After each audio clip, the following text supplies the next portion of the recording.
Good morning still, gentlemen. Good morning. I want to thank you for waiting for me, okay? Appreciate that. And we're running short on time, so we're going to be as fast as we can. But before we start, can I ask our projector chief to pray for us this morning? All right. Heavenly Father, we just want to thank you for this blessed Sabbath. Thank you for all the participants that were able to make it to this wonderful session, and for those that are on their way. Lord, we ask that you be with the speaker of the hour, Lord, that your message will be conveyed to us, that it bestow upon our hearts, and help us, Lord, to practice that which you have in store for this weekend. Is our prayer in Jesus' name. Amen. Amen. Gentlemen, what I'm going to attempt to do is, within the short hour, is to share information with you that you can use for the rest of your lives to make decisions that are in your best interests, financial decisions that can dictate whether you retire in dignity or poverty. Okay? I'm going to ask you a quick question. Anybody here knows who was the first investor in the world? Ferdinand. Now, to cut it short, I'm going to let you know. He invented the word. No, investor. He didn't have to invest anything. He owned it all. Oh, that's a good point. Yes. I concluded it is Noah. You see, when the world was underwater, he had all his assets tied up in shipping.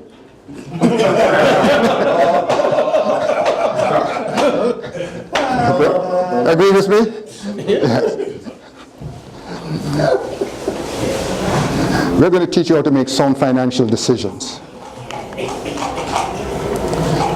See, my mission is to help families become debt-free and financially independent. That's the objective here. So you can listen carefully and also ask questions. Interrupt me if I say something that doesn't make sense to you. Is that fine? Yes, sir. Most people don't plan to fail, they just simply fail to plan. The solution is a financial needs analysis. This is something that if you have access to me, we will do one for you anytime, complimentary. Okay?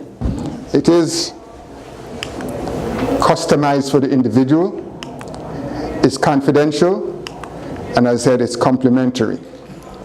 Let me give you an example of what could come out of a financial needs analysis. Let's assume I walk into your home and this is your situation, where you bought a house 5 years ago. We don't know how much you bought it for, but one thing we know is how much you borrowed, and that was $184,100. We also know that the current value of your house is $263,000. We know it's a 30-year mortgage, and we know it's a 7.99% interest rate you had at the time. Currently, you have 25 more years left on your house. You have a balance of $175,000, and your mortgage payment is $1,350 per month. Like everybody else in America, you also have personal debt. In this example, you owe $32,157. That could be car payments and credit cards. And you're servicing those debt with $1,207 per month. So the combined payment between your mortgage and those debts is $2,557. That's your situation when I walked in. But that's before the F&A, but after the financial needs analysis, you decide you wanted to refinance. So we refinance, and your new mortgage balance is $210,000 for 25 years. We didn't start it all over. And your new monthly payment is $1,531 per month. In this example, we're looking at somebody aged 35. What we just accomplished, anybody with a mortgage license can do that. Well, we just put free money on the table of $1,026. Anybody with a mortgage license can refinance your mortgage, pay off your debts, and save you some money. But what usually happens is that when they do that, they thank you for your business, and they're gone, and you said, yes, because you've been driving this Camry, but you had your eyes on the Lexus. So as we're gone, with the new money on the table, you're going down to the Lexus dealer, and you're back in debt. We said, don't do that. So here's what we would suggest. From that $1,026, take $658 each month and put it into a good mutual fund where you can average 10% for the next 15 years. And if you did that, you would have accumulated $272,700. But we also said to you, you have another $368 left. Use the $368 and put in addition on your mortgage payment. And instead of 25 years, your mortgage will be paid off in 15 years. So if you were 35, here you are now at 50 with $272,700 and a house free and clear, mortgage free. That's awesome. We should do that. That's just me. Okay. I say to my clients sometimes, I said, if you're age 50 and you have not seriously started thinking about retirement and planning for it, there is a strong possibility that I'll run into you in Publix asking whether it's plastic or paper I want my groceries in. That means if you have no plans, that means you have no plans for retirement. So here's what we suggest to you now. At age 50, with $272,700 and a house free and clear, after the house is paid off, take the $272,700 lump sum you accumulated and invest with the $2,557 now available each month until age 67. And still assuming a 10% rate of return, you would now be able to retire with $2.84 million. Let me tell you, if we had more people retiring at age 69 or 67 with $2.8 million, we'd have more 150-year-old people around. Because what is killing us is the uncertainty and the stress of life. And so we end up with high blood pressure, diabetes, and all the things that kill you early. But you know what I particularly like about this example I showed you? You didn't come up with any new money. You just reposition the money that you're already spending to put yourself in a position where you can retire in dignity instead of poverty. And that's a fantastic thing. The question I think that comes up is, if the debt conciliation program worked exactly like it did for Robert and Susan Jones, and you showed it to 10 people, how many out of 10 would do it? My experience is there were only 2 types of people who didn't do it with me. It was those who just bought their house, so they had no equity in there. And the second one was somebody with the worst credit, so they can't refinance. But usually everybody else does it because they don't have to come up with any money. And they see what the possibilities are, so they usually do it. Now we have a third type of person who can't do it. Those who bought their house 8 years ago when the prices were sky high. So now they're upside down because they owe more on the house than the house is worth. So they're eliminated right now, okay? Or if you bought your house and let's say you got assistance from the government, and they say you have to live in the house for like 10 years before you can refinance. Right, that's an exception to the rule, but we're going to use the general example, okay? It says here, if you are responsible for helping a brother, sister, friend, or co-worker get out of debt years sooner and save them thousands, how would they feel about you? See, my experience is that I have some of the happiest clients in the world. When you go by their house, they don't want you to leave because you have shown them things that have changed their lives completely. And this is what we want you to understand, that you have choices. Okay? And we're going to teach you some of the choices you have. You see, most people lack time, temperament, or expertise to know when to buy or sell. Many investors practice a thing called dollar cost averaging. It's a technique accomplished through systematic investing. Definition: invest a certain amount of money regardless of what condition the market is experiencing, and it averages out the cost you pay over time. So this is going to be one of your most powerful examples now. You are my brothers, and I come into your house and I said, well, here's this is not for real because I can't do this. This is illegal. But in the example, I'm just showing you this, okay? I'm telling you that there are 2 stocks, 2 shares right now, and they are both $8 each. And I have what is called inside information. Insider trading. Right. Oh, Okay? That's illegal, okay, as you know. But because you're my brother, I'm going to share it with you, and you believe me. I'm telling you that the stock with the red dots for the next 6 months it's going to move from 8 to 9, then it goes to 10, then it goes to 13, then 14, then 16, 18. All the information I have is just for 6 months. And you decided you're going to take advances for this for the next 6 months. But the other stock, which is the yellow dot, it's going to drop from 8 to 6 to 4 to 2 to 1, then it comes back to 5, and in 6 months it's back to 8. You have $50 a month that you can put out. You have a choice between the 2 shares that I showed you. Which of them would you put your $50 a month in? The bottom one, because you buy Have higher or lower market and being One person. Actually, I would divide it and put some on both. No, you can't divide it. You're just going to put $50 a minimum. Oh, in this hypothetical, you can't. See, and 4 months is a little In 6 months, you're going to just do it. You're going to do it for 6 months. The yellow I one, would go with the red one. I can buy more shares. Right. Okay. I would go with the red one. You go with the red. And the reason why is because I would get a larger return on my investment immediately there.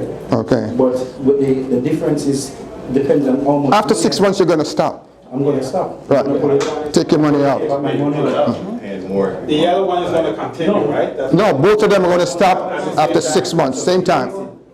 is it the red I one? put in the yellow. Red The yellow. I remember you were in one of my meetings. You were in one of my meetings, right? If I remember correctly. No, You've never There been. you go. Okay, Well, I'm good. putting yellow too. because you're gonna spend less money to get more shares. Right. Yeah, but You're not spending less money. You're spending the same $50 a month. You're putting your $50, getting more shares. This is the bag. Okay. In the interest of time, I'm going to say to you, 33 years ago when I got in this business, I saw this example. And I picked the one with the red dots. Now, 33 years have gone by, and I'm promising you, I've not gone stupid. But today, I would pick the one with the yellow dots. So let me explain to you why. I have clients that when, let's do it another way.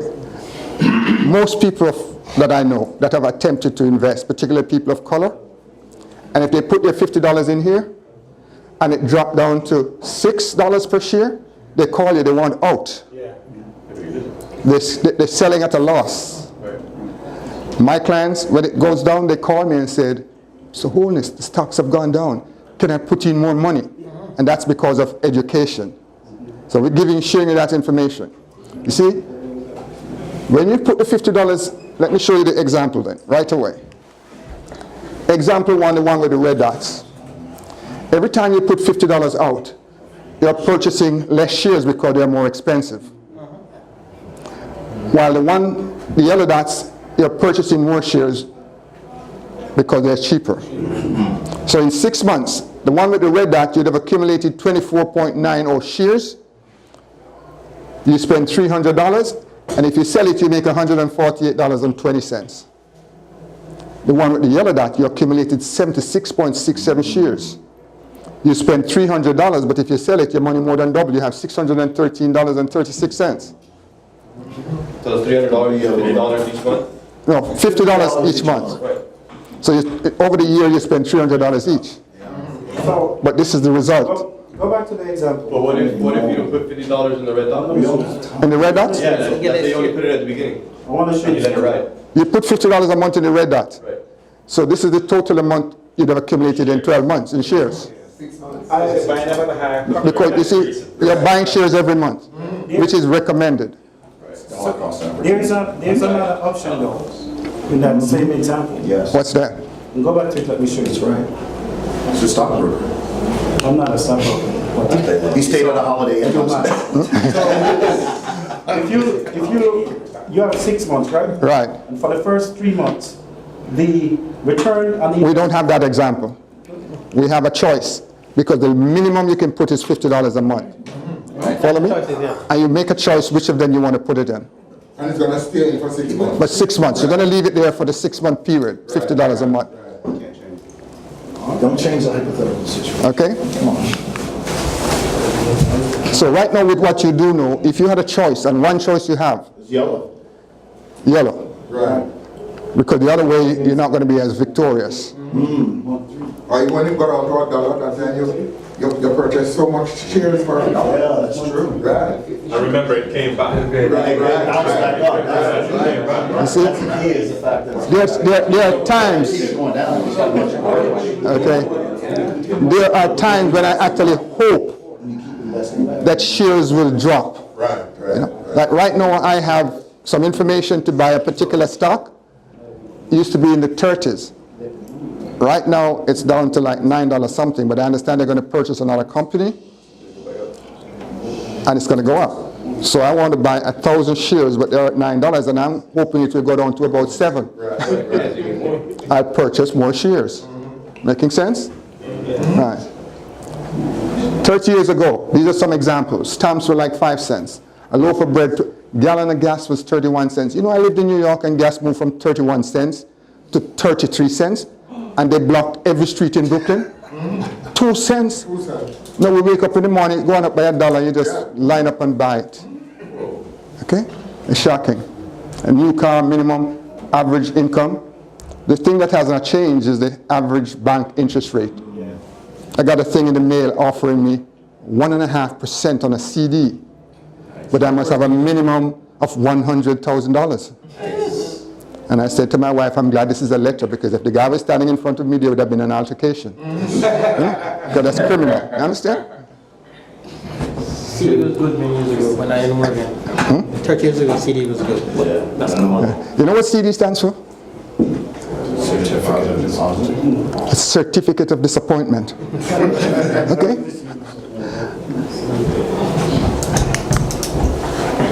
Most people don't know the difference between saving and investing.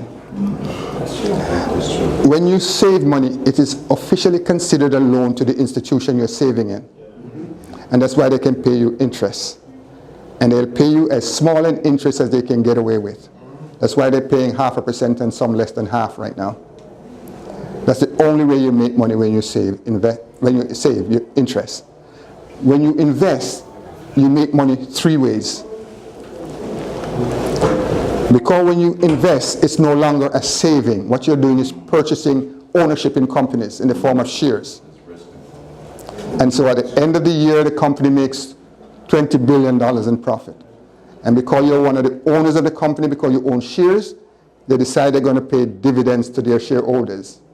And if they decide to pay you 50 cents per share, you have 1 share, you get 50 cents. If you have 1 million shares, you get 1,050,000 cents. Equitably distributed. How much is that, $5? How much is that, $500? 500,000, yeah. I'm not good with that. That's one way, dividends. The second way is called capital gains. Okay. You see, like when you're young and we put you in an aggressive fund, and when you get into your 60s and you start thinking about retirement, you look at your portfolio, you have $4 million, $3.5 million, and you say the next 2 or 3 years I'm going to retire. So what I'm doing, I'm watching the stocks now, because when I see it at a nice peak, I'm going to sell off like 80% of it. We can leave another 20% there to take abuse, and you move this into a more conservative area, because this is what the Jews, they do. I keep my emergency money in what you call managed municipal bond funds, and right now, a year ago it did over 10%. This is conservative, pretty steady growth, averaging more than 8% since inception. And anytime I need my money, I just call it 800 number, and they put it into my checking account. Wait, what name again?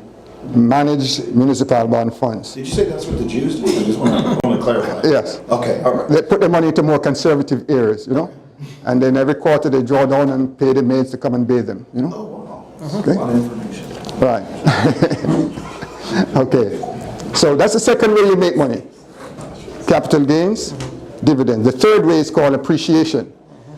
And the example we gave you when the stocks were going up, that's appreciation. That changes every day. So you only realize your profit when you cash it out. While it's there, it's going to change.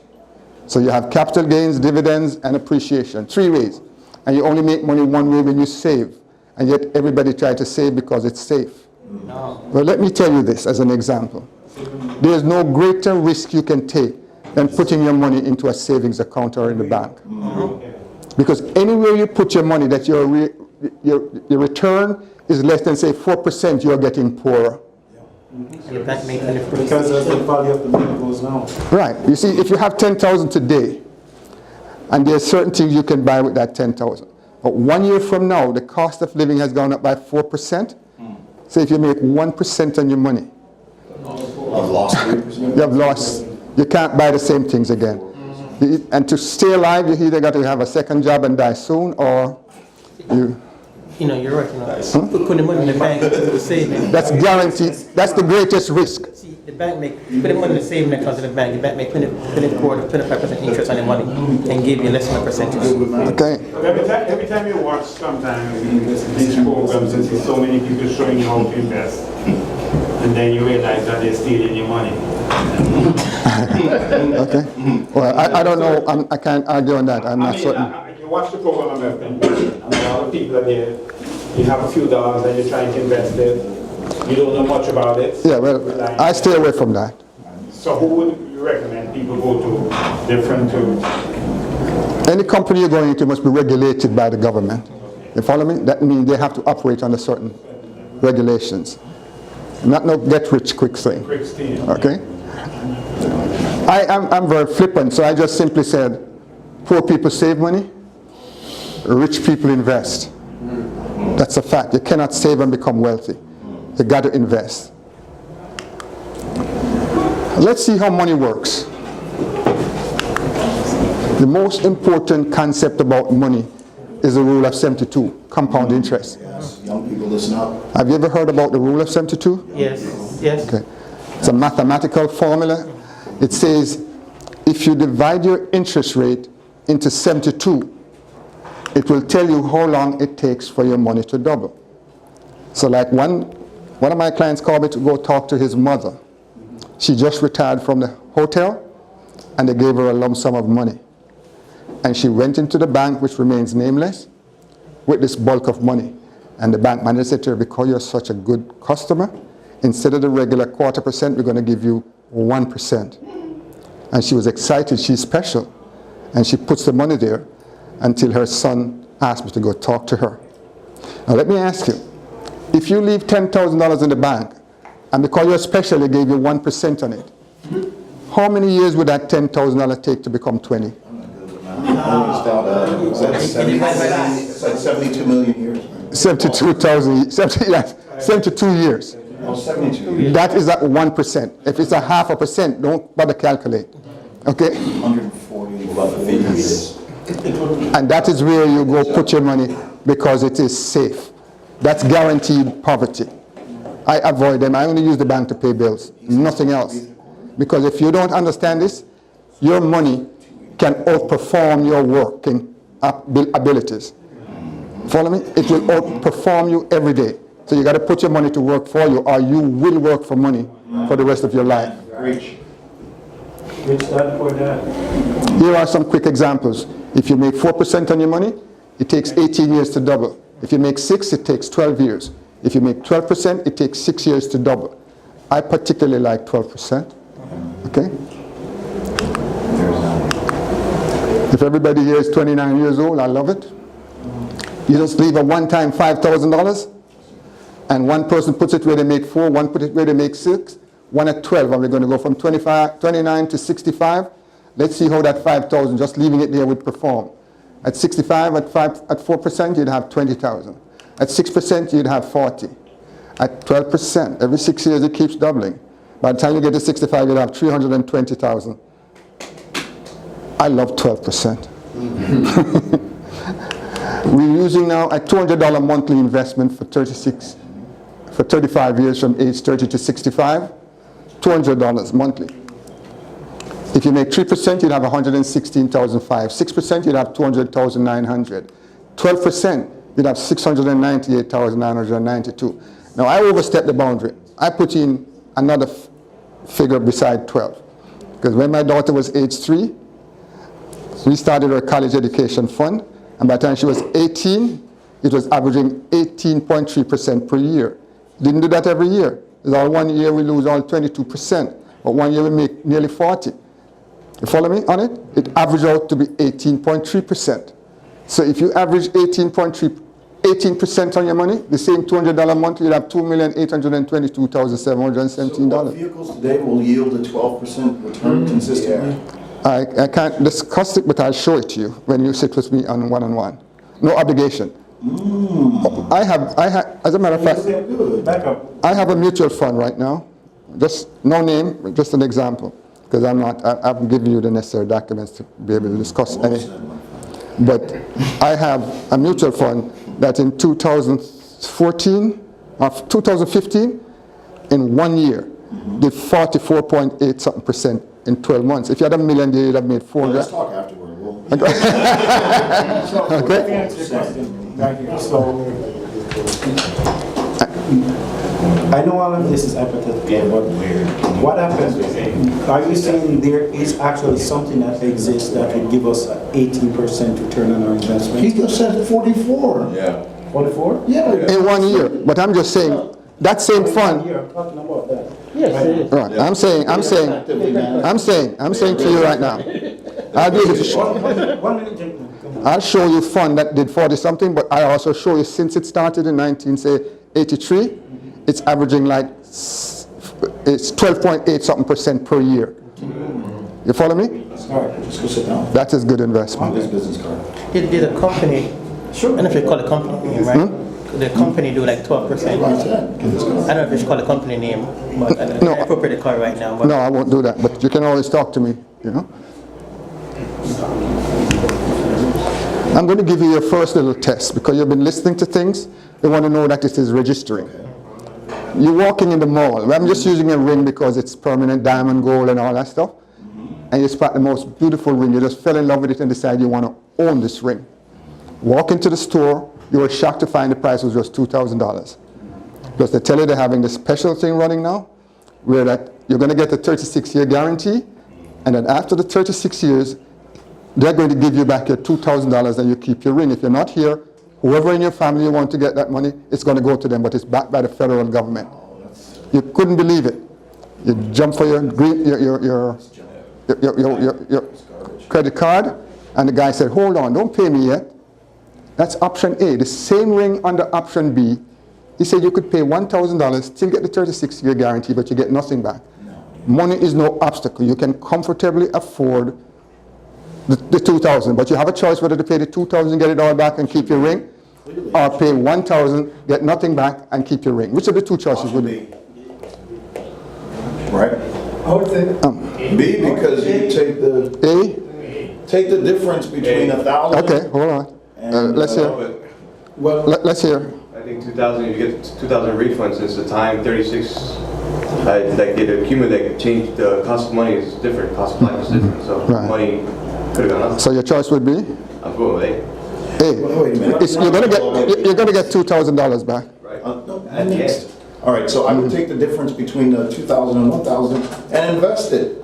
Why would I pay 2,000 to get 200 at the end when I can get more? I can take that same 2,000 and get one more answer. all right, so I would go with option B. Okay. For two reasons. One, you can also you retain the value of your $1,000 now. In 36 years, there's no guarantee that your $2,000 will be valued the same based on cost of living. It won't be. So I would go with okay. So let me tell you, if I ask 100 people the same question, 97 out of 100 picks A. they say $2,000. Can you getting back your $2,000? $2,000 nothing. In 36 years.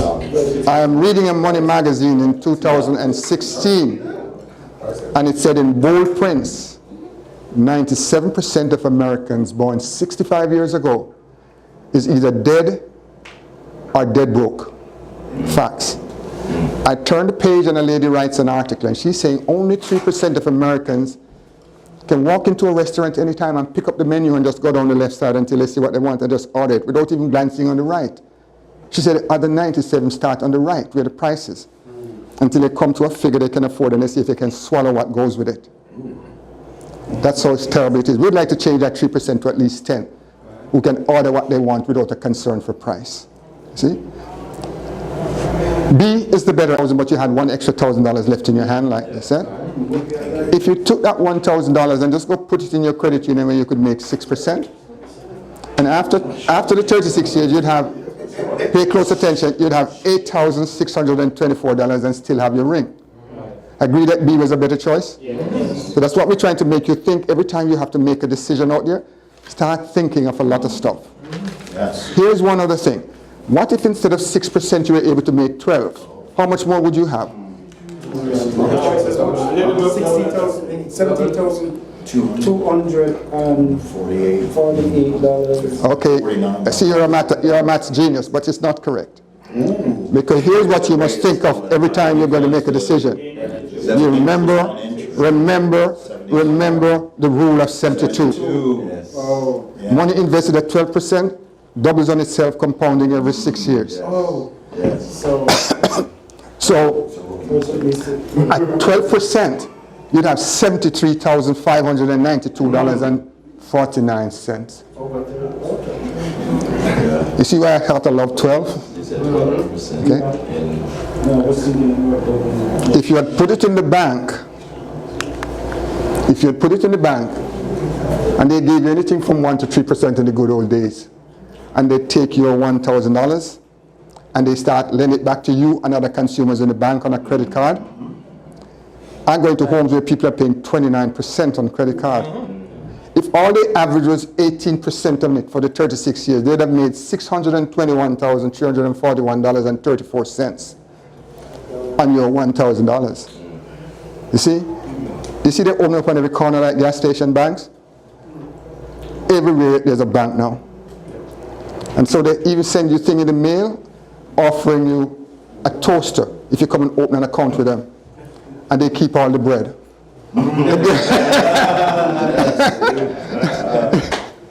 I think it's over.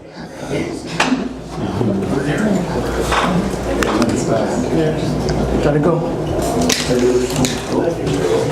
Here's another area that we find that people spend money irresponsibly. Life insurance. Anybody in here have life insurance? Yes. Yes, I know. Okay. Why did you buy life insurance? Huh? Why did you buy it? Because they want to know that in the event that something happens to your family, speaking to you. Very responsible. That's basically what insurance is all about, to protect the people you care about. Replacement of income. Huh? Replacement of income. Yes, okay. For someone, not for you, really. Right. 3 minutes. Don't make me uncomfortable. So this is so important that you're going to miss.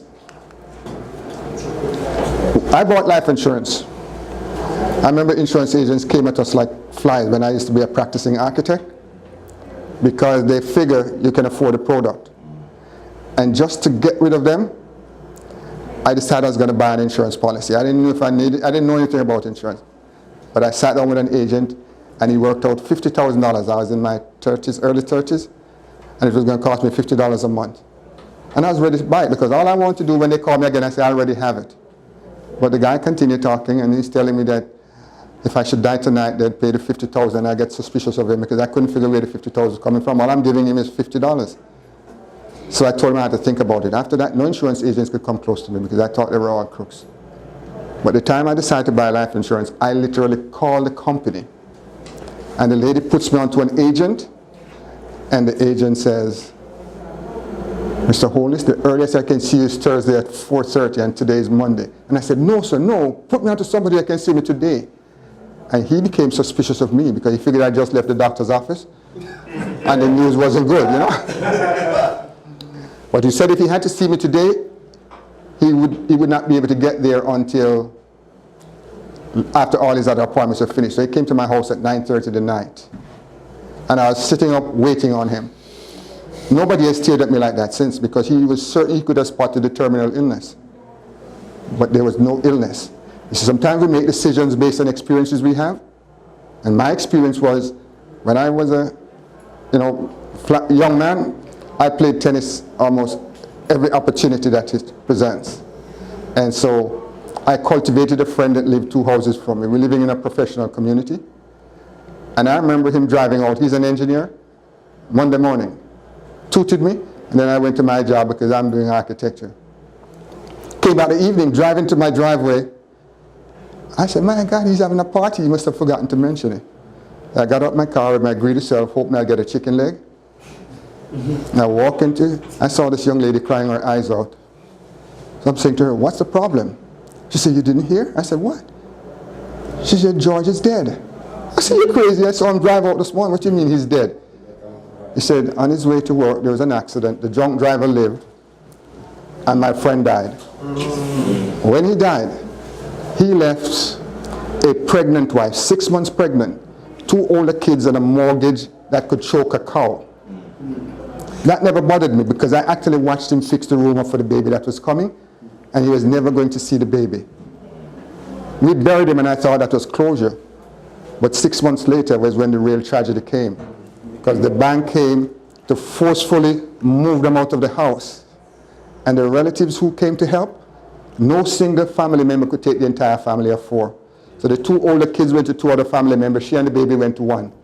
And I'm watching this thing playing out in front of me. I nearly had a brain hemorrhage. See, I was in a state of confusion. I could not understand how you could move from a position of being successful to become a peasant in 6 months. And I was looking for questions because I'm saying, you mean if I died, this is what would have happened to my family? And it was on that Monday. I'm talking to somebody in his office discussing his case. You know, they just kicked the man, looking for answers. And the guy stepped back. I said, there should be ways to prevent this. And my friend stepped back to look at me again because he had previously thought I was intelligent, but he's now having second thoughts. So he said to me, Patrick, what responsible people do when you have responsibilities and you have not accumulated enough money? You have not accumulated enough money to take care of these responsibilities. He said, you buy life insurance. Bang! Life insurance, I had forgotten all about that. That's when I called him and the guy's telling me on this Monday that he can't see me until Thursday at 4:30. I wanted it now. I just found a way to guarantee that whether I live or die, the people I care about would not suffer financially. That's how I bought life insurance. The quick thing I wanted to just fly through in the 2 seconds. This is what the guy sold me that night. $100,000 worth of life insurance. Paying $100 a month. He told me the reason I'm spending $100 is because I'm paying for 2 things. Part of my money goes to provide a protection and a part goes to provide a savings. After 3 years the savings starts to build up. Keep it until I was age 50. I'd have 20,000. Age 65 I'd have 45,000. That I could come and borrow up to 90% anytime. Anybody's insurance sounds like that, you can borrow from it? You got to talk to me. Okay? This is what I bought until, I'm cutting my thing short because, you know, we got to get out of here. Somebody came and looked at my... Is that term or whole? This is a whole life insurance with savings. Okay? Or any insurance, it represents any insurance with savings. Okay? And the guy came and looked at my policy. He said to me, how much interest you're getting on your savings? I never knew, but the FTC had a report out that the best average rate of return was 1.3%. You had to keep it for 15 years to realize that because the first 3 years you had nothing. Then he said to me, you have a lot of money in here, how can you get it? And I said, I can go borrow it at 6%, better than any bank. And he's looking at me like with sadness in his eyes. And said, whose money are you borrowing? My own money. My own money. I felt terrible, but he said, he consoled me. He said, you're doing all right. Here you are at 65 with $45,000 in your savings account, and you can't get out of the way of the truck or whatever the reason, you are dead. With $45,000 in your savings account and 100, he said, how much are they going to pay your beneficiary? I wouldn't answer. Then he took my policy, flipped through it, and he said, we the company promises faithfully to pay upon due proof of debt the face amount of the policy minus any indebtedness. I said, explain that. He said, if you had borrowed any money, they're going to subtract it plus interest from this and pay the difference. So I said, what happened to the 45? He said, you can't get both. You see, you're paying for 2 things, but you can get one because you could have surrendered the policy and get the 45, you have no more coverage. If you die the next day, you're not getting the 100. But anytime you die, the maximum they're going to pay is the 100 minus anything you borrowed. Make sense? When I saw that, I wanted to fall off my chair. So I'm asking, now you're then telling me life insurance is no good? I'm saying, oh no, it's a necessary evil. As long as there are people you care about that will suffer financially in the event of your untimely death, you need life insurance. So he said, let me take your $1,200 and show you quickly what I could do.